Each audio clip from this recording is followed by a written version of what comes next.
When it comes to tropes, my most polarized trope by miles is the overpowered character. On one hand, I've seen overpowered characters I love, the main one coming to mind being Mob from Mob Psycho, probably one of my favorite shows of all time. But at the same time, I also think of characters like Marinette from Miraculous, or the live-action Mulan, or, and please don't kill me, Saitama from One Punch. Basically, it's more often than not that overpowered characters are badly written, and it's clear to see why. A big part in character writing is their flaws. It's what makes them relatable. There's just something special about seeing a weak character work their way up to being something amazing. It's powerful to watch them battle and overcome their flaws, and can often empower us to do the same. But if your main character is strong enough to beat down any foe, then it just becomes stale. And this is more than just plot armor, it's a character who effortlessly mows down everything in their path without breaking a sweat. These characters are just annoying. Which brings us to Genshin. Skirk and Mavuika both fit this trope perfectly. They're strong, both in their own league when it comes to strength. Mavuika is the Pyro Archon, and we see her complete insane feats of strength throughout the story. From dueling the top harbinger to punching a literal hole in the sky. As for Skirk, she's been trained by who's currently the canonically strongest character we know, as well as vaporizing Fontaine's biggest threat in a flick of her wrist. But while one of these is written terribly, I'd argue the other is one of the best overpowered characters I've ever seen. So, let's get into it. By the way, even though it is inconsistent, I swear I make videos, please subscribe. And also join the Discord, because everything there is super chill, and also spoilers for Skirk's story quest. First, let's talk about Mavuika. Mavuika is a character I loved at first. I assumed she'd be in a similar vein to Farina, but in a more mature / chosen kind of way. A strong but ultimately flawed character who hides her weaknesses to keep morale up in the face of the abyss. I thought it was cool how the legends around her built her up to be some larger-than-life person, and was excited to finally see the woman behind that mask. But then we did her story quest, and it all basically did the opposite of what I expected. I wanted to see Mavuika be weak, at least once, and not in a fan service way, in a human way. One of my favorite aspects about Mavuika is that she's, at her core, human. That's why I was so sure that this aspect would be touched. But it just isn't. Instead, Xbalanque basically just praises her as the perfect Archon, and we see nothing besides. It's a completely missed opportunity that has me confused as to why Hoyo didn't capitalize on it. While I wasn't a fan of Kokomi's story quest, overall for her, we at least learned about her past as a leader who never wanted to be one. We find flaws in what has been built up as perfect thus far. This is a problem I've seen Genshin have with a lot of certain characters, balancing a character being competent versus perfect. I could go into that at a totally separate time, but for now, let's talk about the context of Mavuika. As Archons go, she's undeniably the best we've ever seen at her job. She's never just dipped from her role or given the job haphazardly to someone else. Even best girl Nihida still struggled a lot coming into power. And that's awesome. Getting an Archon who's good at their job and genuinely seems to enjoy it from the get-go, unfortunately for the people of Teyvat, is really fresh for us players. But that can't be all to her. To have a character be really good at their job is fine. It's even fine to let that be their central trait. But what's not fine is to let that be their only trait. Strong characters cannot just be strong. Think of Arlecchino. She's strong, yes, borderline overpowered, but she's also father to countless orphans. Granted, that's probably Arlecchino's central trait to look at, and yeah, I know, Chiori. She's got her central trait, being a fashion designer, and she's really good at it. But she also loses control of her emotions a lot, and it gets her in trouble. We need something else about Mavuika, and the best thing would be on imperfect side. I once read a Mavuika fanfic with one of the best ways I think she could have been handled. The Mavuika in the fic was super similar to the Mavuika of the game, but they stressed a single fatal flaw: her stubbornness. This is already a trait she definitely has, but this fic dialed up to where it was an irritation of those around her. Plus, they gave her a bit of believable arrogance to go with her power. And this, coupled with who she was originally, made her absolutely awesome to follow. She tried to only rely on herself and refused to let people in, all to present the image of the perfect, powerful Archon. Mavuika's character was, in essence, a flawed but ultimately good person trying to do the right thing. Again, it reminded me a lot of Farina, except she wasn't some insecure introvert. Mavuika was loud and proud with a lot of who she was, but only the parts of her she wanted people to see.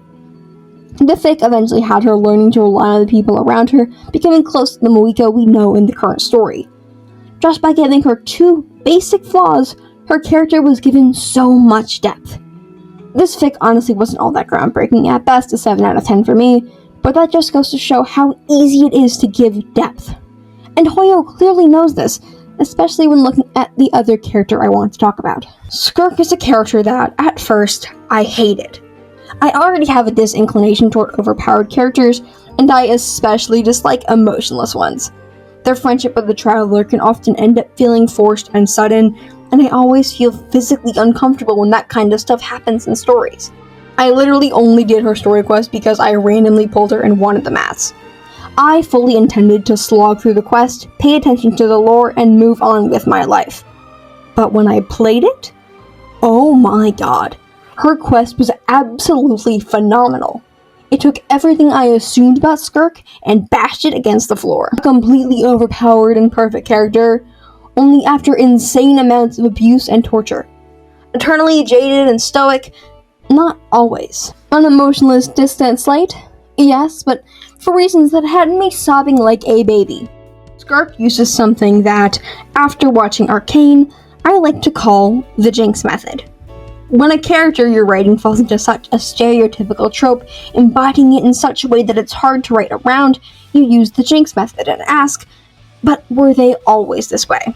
The answer is supposed to be no, by the way. Skirk as a child is the complete opposite of who she is now. A cold warrior who disconnected from her world used to be a kid who loved exploring it. It especially hurts seeing the echoes of this in who she is now, especially the dramatic irony. She wanted to explore the stars? Well, guess what? Now she gets to. Just in a way she never could have expected. She's a strong warrior, but at the cost of the spark that made her want to be one. And that leads us to the second thing with her, Certology. While Skirk is strong, Genshin makes sure we know she's far from invincible by contrasting her with her master. One of my biggest pet peeves for characters is them calling themselves weak when they're basically a god. But Skirk dodged this by having massive shoes to fill, being one of the strongest beings alive as her master. But the big thing Skirk has where Mavuika lacks is a flaw. Skirk's fatal flaw is how she represses her emotions. This is due to trauma, but also how Certology endlessly drills her on how to forget her feelings and focus on logic. It turns her unfeeling stoicism into something not annoying, but just sad. We see through her inner self how she just wants to connect with people, but she can't. We see that, while Skirk might be the most overpowered character we've met thus far, even for all her strength, she can never have what she truly wants most. A friend.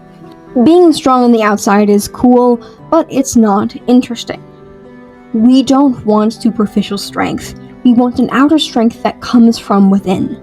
While both are overpowered, where Mavuika is a perfect, powerful leader, Skirk has flaws she can't solve by her strength alone, at least not as she is.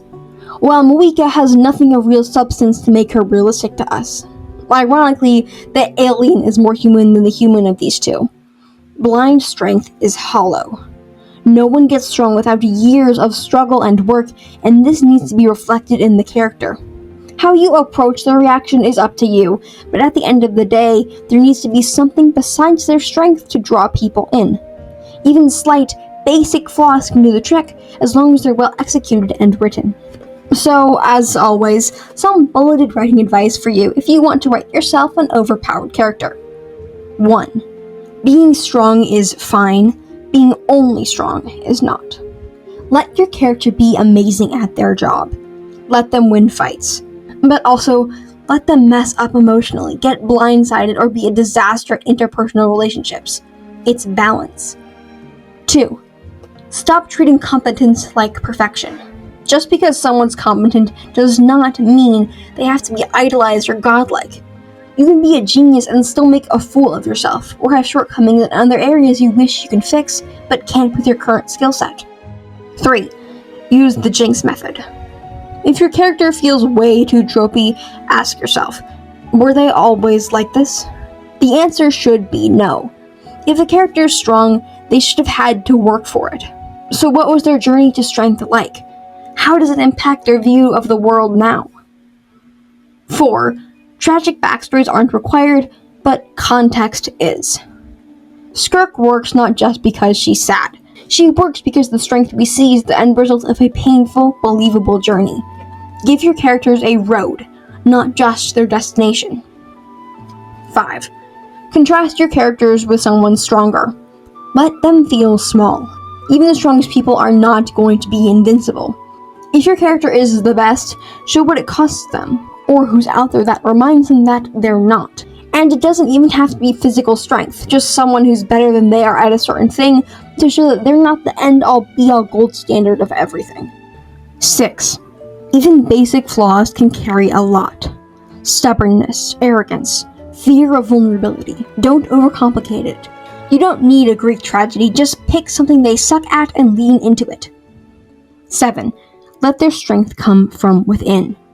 The best power fantasy characters are the ones who've bled for it, mentally, emotionally, or both. Show us the cracks that let the light in. 8. Don't be afraid to make them a little annoying. Seriously, characters who get in their own way are way more fun than those who always hit the perfect one-liner and win without a scratch. In moderation, of course, don't make them a complete disaster if you want them to look competent. But we love seeing characters get dirty and gritty, clawing their way to that eventual catharsis. 9. If you're writing someone perfect, you're doing it wrong. Unless the whole point is to deconstruct perfection, give them something, anything, that reminds us that they're human, even if they're literally not. At the end of the day, an alien who acts like a human gets more sympathy points than a real, yet perfect human. Anyway, that's all for me. I'm super sorry about my long hiatus, seriously, thank you all for being so patient, but waiting that long has been such a better space now. Make sure to subscribe if you haven't, and check out my channel for other videos in Genshin like this one. With that, have a good morning, afternoon, evening, or night, wherever you are, and hope to see you in the next one.